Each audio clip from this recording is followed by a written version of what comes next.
Abanda Babalonje, how you guys doing? Let me hope you guys are doing fine.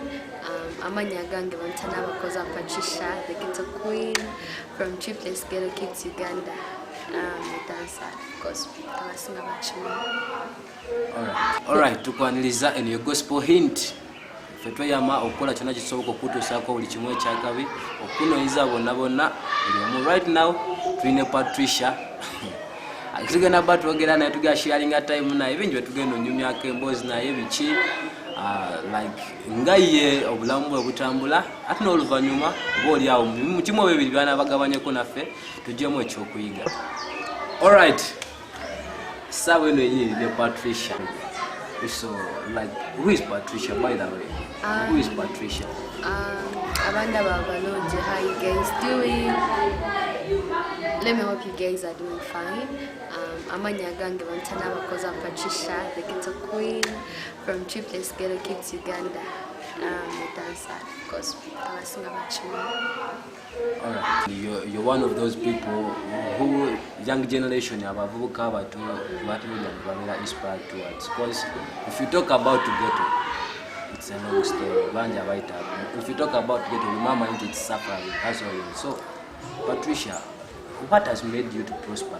Biche muko ebintu byogamba bikwetera okubeera nti gwe owaguza at least okubuka omugo okuva mu Ghetto to this life.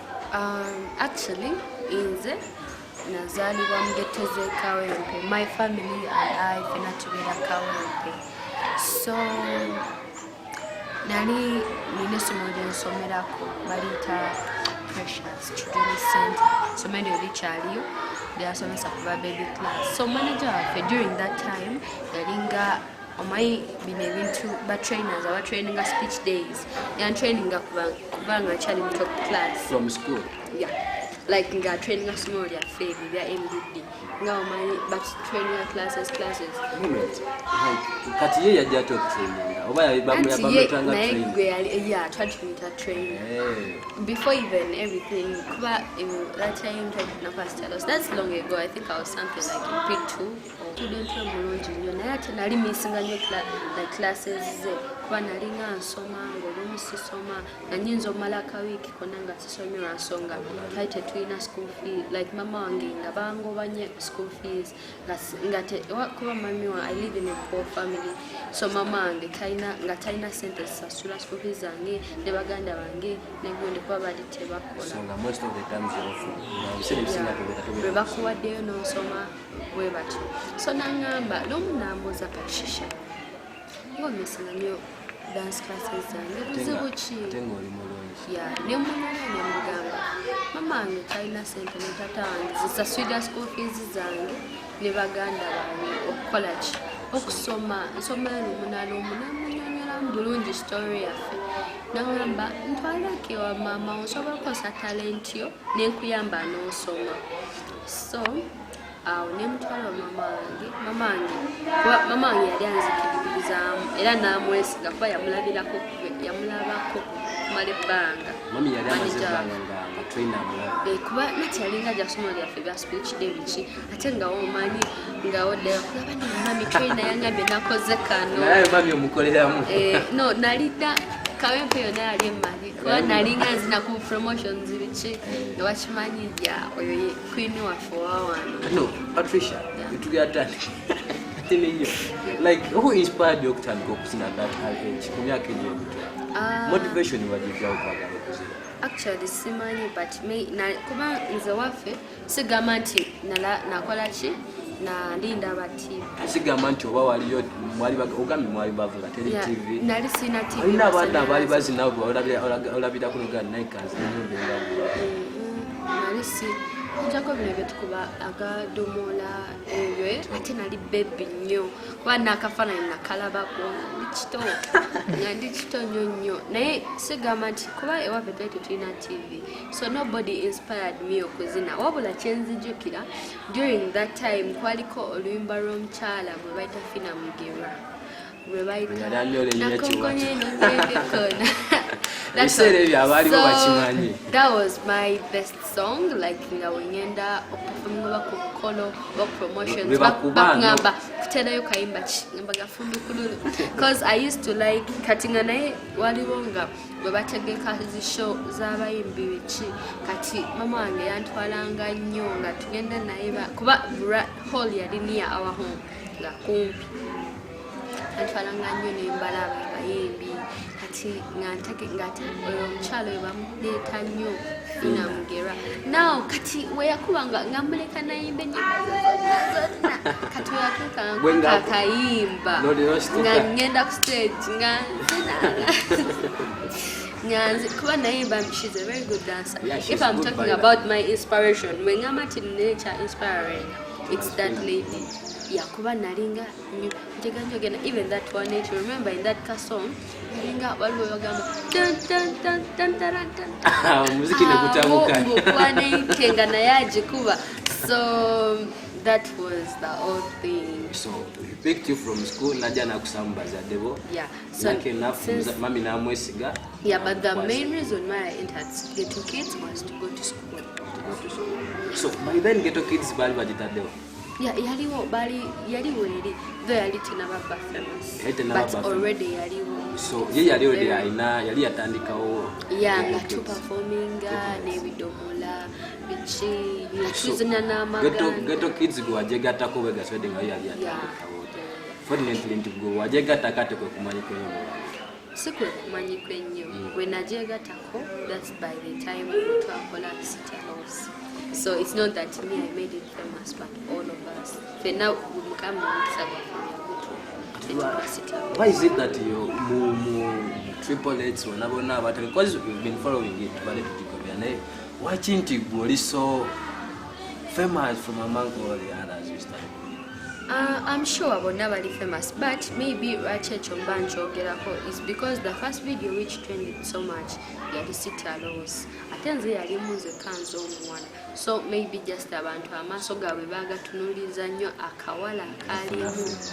Yeah, maybe that was the favor, but everybody's famous for sure. Understand.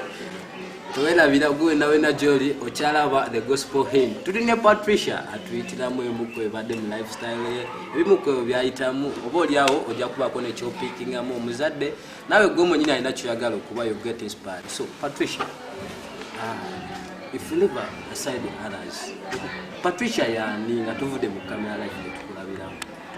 Patricia nakuba utandika atya kale like Patricia besides this kuzina ebyokulaga febe tulakukana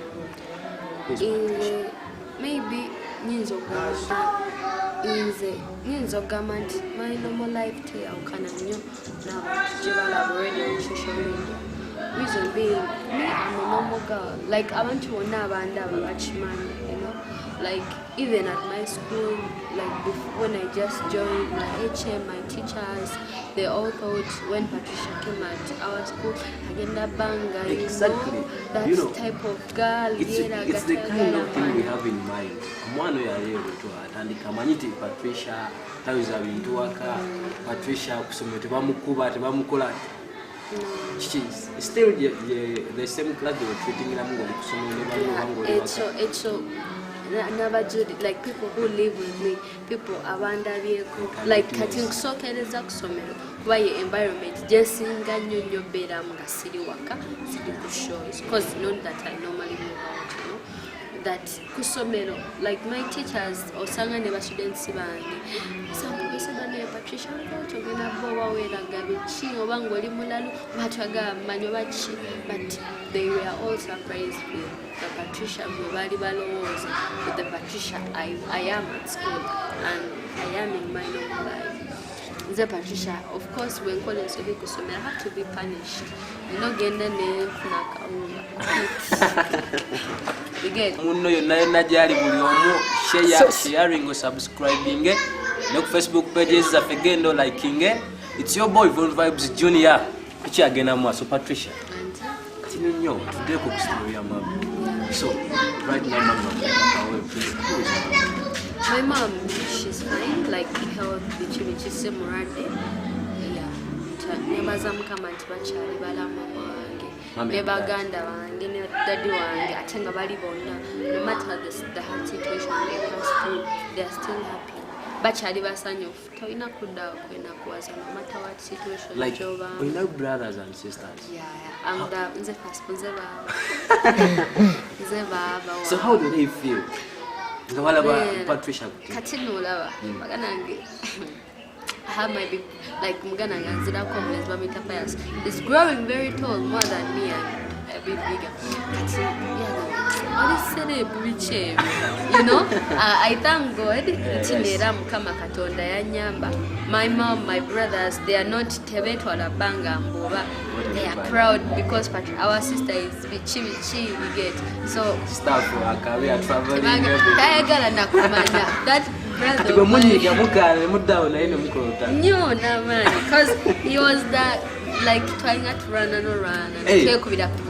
but because I was the girl nga mama wakomonza mwesoka mama alono pesa no manyira enganzo ya bidese so my mom has to blame me so you have that fun life at home.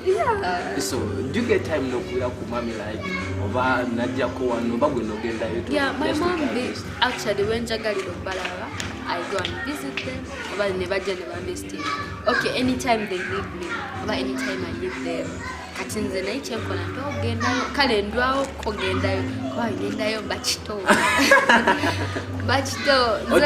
zeba aba naye bachito pass kana de abo mukuru pass that brother of mine is another thing.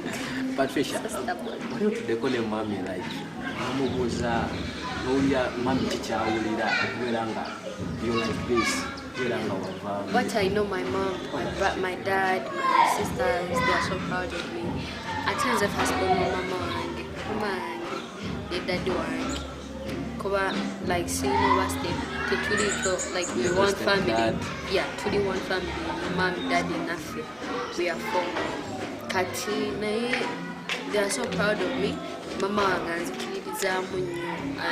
no matter what I do, I made out na ni tata wange na kati baganda wange ne bagamba baba tunjuddomya ku matabichi you get so they are always to me bampa maina nengamba you know chona chenkola I have to work hard so that one day one time family yange nayo nchuso obulamu bwanyu okay no it brings me close to this question Patricia like how do we see Patricia time to come future expectations Patricia teacher tubatumsubira 10 years from now or 5 years from now what should we expect from Patricia anabera Patricia chikachi Patricia no gwetula abo bana beranga linyerevo bana beranga Patricia mulala Patricia planning that you have mu myaka yange cyane jamaso nyizoba Patricia because I have to grow up jakula jabankuze kama abampadde obulamu jabankuze and besides dancing is not business chenko the sign is not business it's just enjoying life and I dance to go to school being a song it's what builds my life so miaka itano maso I'm still learning chasoma okama wanala njabbo bandi ku university nasomerera okufuna ate omulimu gw'obulamu bwange kuba dancing kyobangazi while doing any other thing. Patricia chicheyegomba okusomera chenegomba somero tuna mukamera gamba abantu chenegomba somero okuba I want to be Patricia ali mu bintu bya media like I want to do TV presenting I want Mascom the journalist I'm hosting some of the biggest stages BET za Freemason ne one in Uganda the awards zonna ngabaga host wa wale omnene yena bakoza Patricia I just thank everybody tabambere do era banzikiriza and I want to thank my manager kama katonda simanyi but that man is everything in my life ikatonda ngo kunsi kumulala woteko bakadde bange you know like antadde ankuziza ngo nateka mukubwa nampa nechokola because right now as a spokesperson of group yafe that gives me more encouragement by the time when I took the mulimu gwenjagala ngano ngandi confident chitegede nachikola because Alright, it's part of your chat. We enjoying, having fun. Agame chiro cha kuwera journalist. Munamawulire. Bingi bye tuyitamu nga bannamawulire. Patricia, are you ready for all of those challenges? Tewali kintu kiri easy. Of course, I have to do a lot of things. Alright, Patricia, besides dancing, kye kirala ky'okola? Besides dancing, I'm good at advising people. Like a lot of people come to me, a lot of girls my age, n'abanonzi, like n'abantu abakulu. Like nembaako kyenjogera nze nga nze kyentegeera nebaza Mukama nti cause me I'm 16 years old. Nkyali muto, I'm not yet 18. I'm still young, but at least a change. But you know what? You're still young, but you blinded yourself whereby nti omuntu omukulu asobola okujja n'akwebuuzaako ate n'omusiba. Patricia, okalinga talks, girls talks okubuulirira abaana nti omwana oba osobola okubuulirira abaana. You do that? Yeah, I do that. Kubanga abaana bangi they come to us here house nagamba nze nsagala kusoma njagala kubeera dancer Patricia njagala mbanga ndi famous simanga kino nze nga sagala nakola kino eno. They just think but no banga oli famous nga tosomye nga tolina mpisa like omanyi bino ebintu byetagamu Katonda wetaaga empisa kikigensooka. Yeah. Do you get time to play? Oh my goodness. Ghetto Kids it's here because of God. Like mukama yatuyamba netubeera ne manager waffe ng'atyamye Katonda. Fena tukuze cause fena tubeera wamu. Tukulidde mu ddiini. Fena tulina eddiini. Buli omu mu ddiini lye liri respected. So you inspire abaana abajja n'okutuukira ekyo nno kyebaliza. You know what? Kintu ekimu ekisinga obwekizibu okusharinga amagezi g'okulinga omuntu okubeera. Bw'obanga olina opportunity omuntu asobola okujja n'akwebuuzaako. Such a blessing. Alright, Patricia. Bingi, by the way, kasooke nkubuuze nti ki ky'ofeelinga ng'oli ku stage at that time? Because the Patricia I'm seeing right now is far more different from Patricia when I'm on stage. Oli aba so much crazy. Kiki oba feeling? Bodi asobola okuwaana itoguune kuva eno paka eri.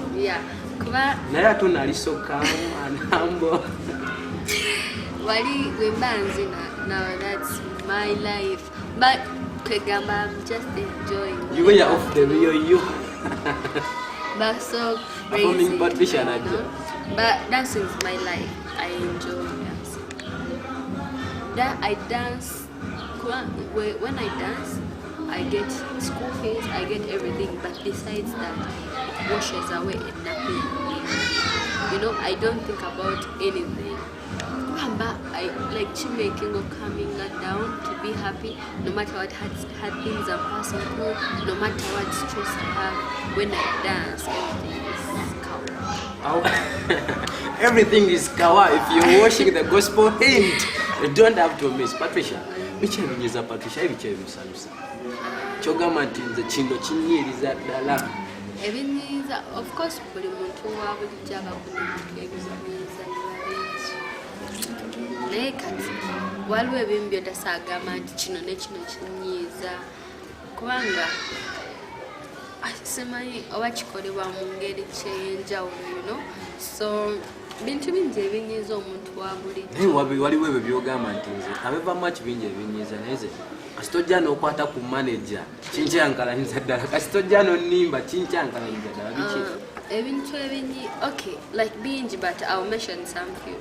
Nga wokyoge simanyi oba ki omusajja you know my manager ali omuntu ayisa manager mu maaso balinga mama wange alina taata n'omuntu ayisa mu bazadde bange mu maaso omwana yenna oba omuntu yenna ayisa omuntu omukulu amaaso bampiranga oti numa kiba kinnuma baba tamuwadde wadde respect n'akatono bintu tamanyi kikyayi biki byayiseemu okunkuza nze nga nze omuntu bo balaba eri on screen or whatever.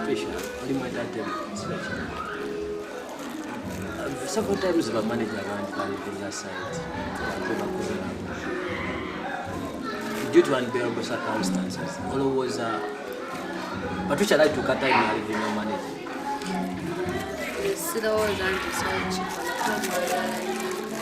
I don't know, but I love him so much. My manager, I love him so much.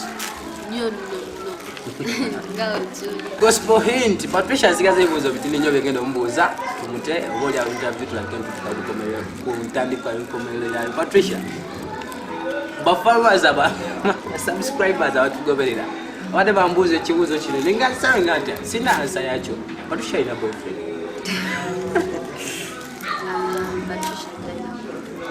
Patricia taina boyfriend akyasoma loze tucheze chetu. By the way, Patricia, you are so long. I think it was 2016. 2016, and it was your first time. Like at that time, how did you feel like they are calling you out? Representing at the go to our by the way, Kanya, you know, like, and the winner is. Wow, whose name are they going to? Yeah, but it feels it's one of the most special experience I've ever had. Kubanga chira omani omuntu wafuwa award kitegeza there is somebody appreciating whatever you're doing, you know. Nawe chikuwa amani okola ebintu ebirala bingi, you know. You feel so proud. Buli wakati nako yeah, have to do a lot of things, you know. Like award you watch for your kumamina. Gone party. Bagane party walone kabide kitwako ntujiteka kwega buli kimu kye twakolanga nga mwekali. So Patricia, what's the worst moment in Atunyonyodde? Kino Kufa, however much I've enjoyed this career, yeah, I've enjoyed this career. My worst moment is when I lost my brother. I loved it so much.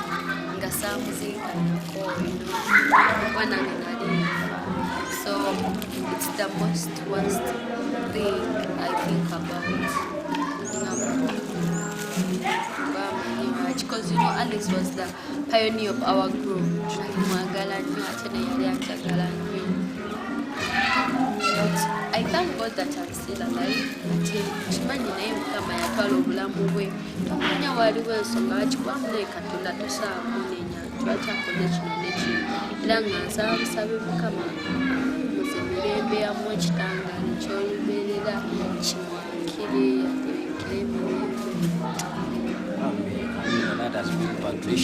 Patricia, last words. Njagala okwereka ekintu kubiriza ababona abato n'ababali abagamba nti balina ekyoto ky'okubeera nga Patricia bakubaako ebigambo kirungi biri bye bakubiriza ate abalowooza nti basereeku abawala bonna abali eyo abeegomba Patricia, one thing kisenyinza okubagamba nti nange mbeera mu bulamu bwemwego abegomba Patricia. Nkimanyi bingi bye muneegombako but tebamanyi ekinange ebyempitamu kutuuka kweti kye baagala. So nsaba busabi mube bantu bampisa, mube bantu bagumiikiriza, ate mutye Katonda, ate Mukama waba akuyambye n'akutuusa ku eno toopu ya Patricia gy'oba oyagala. Better ng'okyali kikyoli. Never change to be somebody else. Be you, be yourself. You know? Ate teweetwalira waggulu kubanga bino ebintu bimala n'ebiggwaawo. You know? Fine, right about now Patricia Nzomba, she's known somewhere and somehow. Naye tomanya, it takes just time n'ebiggwaawo. Ate n'obanga abantu bewayisaamu amaaso emabega nga be balina okuyamba. So love and respect people. Sigala ng'okyali down to earth. Ate twagale nnyo okusoma. Ate byonna kyendi. I never forget school. Because I know I have nga bwekugambye my dancing is not business. Nina okusoma nkole business yange gye ngenda okugamba itya. Ati ninyo How does it feel nga Patricia wa triplets owakabi afunye 0 mu paper omwana omulala afunye 97? Ekyo kiri nomo. Reason being tinakugambye kusomera tewabaayo kusereebyo ate buli okusomera buli omu aba yeetaaga munne. Nze Patricia afunye 02 oyo omwana afunye 99 mwetaaga okunjigiriza nyongereko ku marks zange zemba afunye because I've ever got 02 in my paper, you know, but I can't consult my teacher or my students nembagamba kino ne kino ne kino bakuyamba nyoga oba Patricia paper tewagikoze bulungi you come kuyitiremu, you know, oba oba toyina oba oyina kyobadde tewategedde, you know. Anyway, that has been Patricia n'abakoza triplets Ghetto Kids. As we're winding up, Patricia, kubiriza abantu subscribing Gospel Hint balayikinge basharinge. Ngamaliriza, I want to thank everybody who has watched this interview. Hope you guys will not amazing. It was actually fun. I had fun. Cause wow, like I've been so I've talked things free. Yeah, I was so free. So don't forget to subscribe on their YouTube channel, Gospel Hint, and also don't forget to subscribe on Triplets Ghetto Kids channel again. Still follow me up, everybody. Just not love you guys.